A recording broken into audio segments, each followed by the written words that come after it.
What we just get done doing, Nikolai?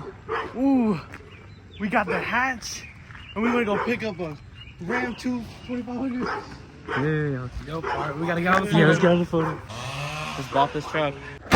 Bigger turbo. Bigger turbo for it. Billet aluminum valve cover. This will be fast.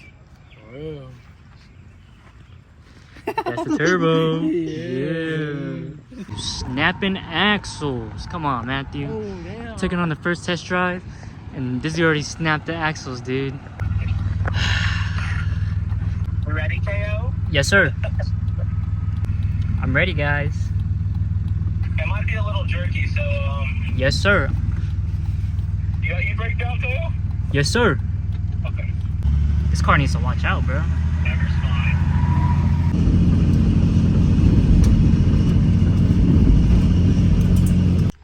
Alright, we got the EK home. Brandon's always saving us. Thank you, Brandon. How? What do you gotta say? Sorry. Alright, we got the EK back. Just sitting right here. Got the EG right here. I'm gonna clean this area and put Mathbots and Integra right there. Thank you, Brandon. Thank you, Brandon, for the help and for the EK. Thank you to me for breaking the axle. It's too much power. I mean, at least it gives us something to work on. Yeah.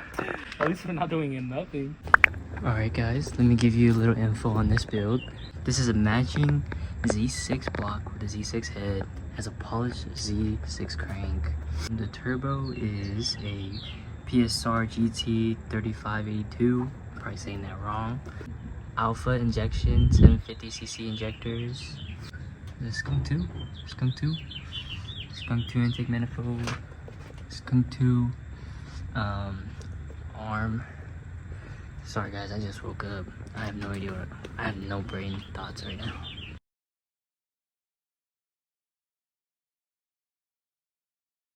I'm selling these today. I'm selling my trunk, my hood, my bumpers. My dog's in there somewhere. Let's go find him. Oh, there he is. Hi, buddy. Hi, buddy. Come here. Hi. But look at this thing. This thing is beautiful, guys. Next thing we're going to be building is this. What we're going to be doing is swapping the turbo out, because what Brandon said is that it takes too long to spool, and when we test drove it, we didn't feel any boost because like we weren't going fast enough for it to spool up, you know. So what we're gonna probably do first is fix the axle first, and then probably replace the turbo. This is our new build. Look, bumperless. Bumperless. Look at that thing. Oh my gosh, it looks so good, bro. Let me take some pictures. Alright, it's a little windy out, but honestly, we're probably gonna take a break from working on the EG because it needs paint, and it needs lower control arms, and it needs coilovers. So we're probably gonna do that next.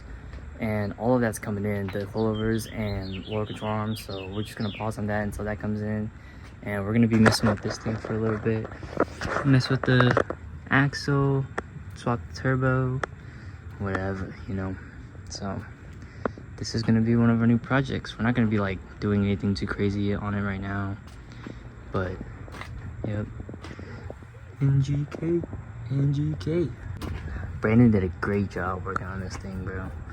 He said this is a brand new, not brand new trans, but it's a new trans, just like butter and everything. He did a lot of work to this. He put in over probably like, I think he said around 65 to 85. Oh, my customer's here. Yo, this is Mapbot's old EK. Look at this thing. What's up, bro? What's up? Dang, I miss seeing this thing. This is the first EK. Hello, brother. Damn, what you got done to it? Just a swap, man. Just a swap? GSR. GSR, damn. Old GSR with an RTR, CTR transmission. Oh, damn. Wanna check it out? Yes, pop it ahead. Must well still look stock. Like Matthew left me. Ooh, GSR, Civic Type R trans. And how much did it cost you? A lot. A lot? Nah, Damn. little by little, probably less than 3. Less than 3 or 2K, yeah. Mm. I already had the stuff. Oh, This pricing thing was the ITR transmission. I mean CTR. It's an LSZ. It's from the Type R Civic. So That probably cost me like $1,000 just there. $1,000. Oh, okay. More than that, I already had the head in the block. Dang, nice, nice. Yeah, it is what it is. It's daily. That's why it's a little bit leaking, but it's still there. Yep, still GSR. It's semi-built, so it's 9 pins in the bottom with rods. Okay. Just the head is stock. Getting it ready to paint it though. Nice. Paint the bumper and put a new fender because it's just that. You gonna keep it red or you gonna paint it a different color? Keep it red. Nice. You guys remember Matthew did this, guys. Oh yeah, how he did it? He tried drifting by a guardrail.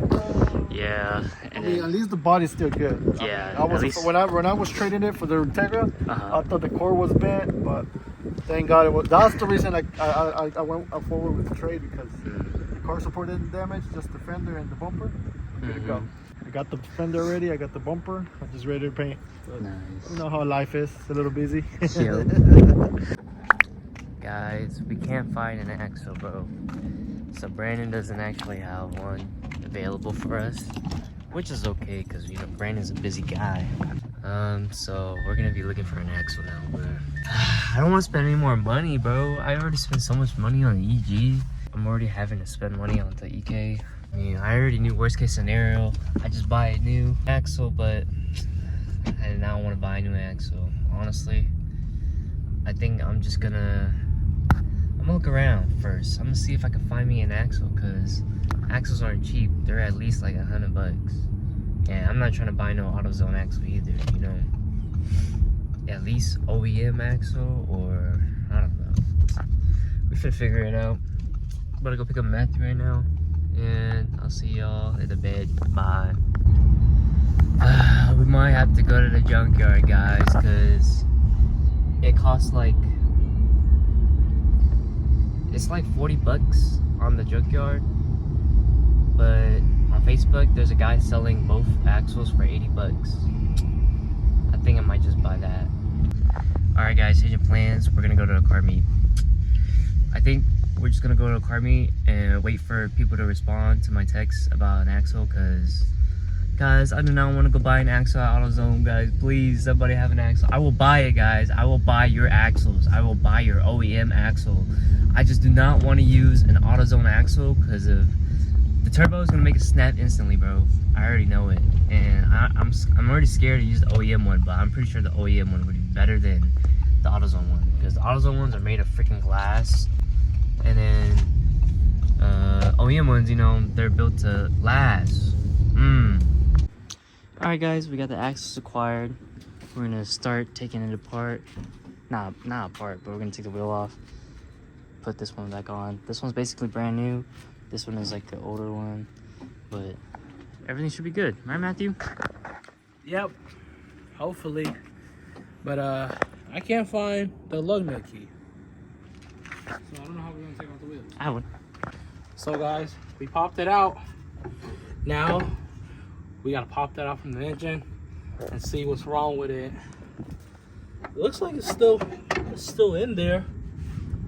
I think the inside, the U-joint probably broke. It's not the axle outside itself, it's the U-joint in here that spins, that makes it spin. So cross my fingers, is hopefully that. So I gotta jack up the car higher and get under there and try it out.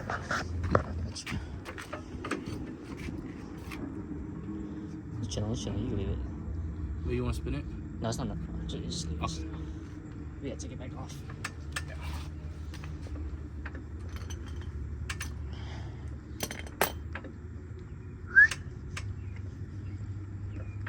Yeah.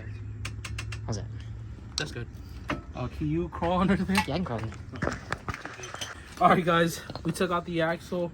It's you can see on this side that goes out, it's supposed to be really stiff like this, no play, and when you twist this, it should be like as one because of the U-joint that locks in here. But this is the part that broke. You can see it doesn't want to behave anymore. And look, I could just twist it like this. This is really bad. It's supposed to lock in like this and twist this whole thing with it. But yeah. Here's a new one. Yep, here's a new one. Compare it. There you go. It's not turning at all. But yeah, let's compare it. same.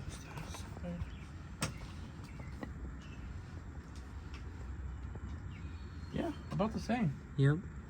This one's a little bit more beefier. Yeah. Might be better. Yeah, hopefully the U-joint here should be a little bit bigger than this one. Yeah. Do we need this? What was it for? Nah, we'll be.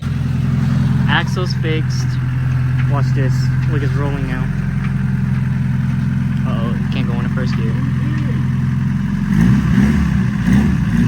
Oh yeah, there we go.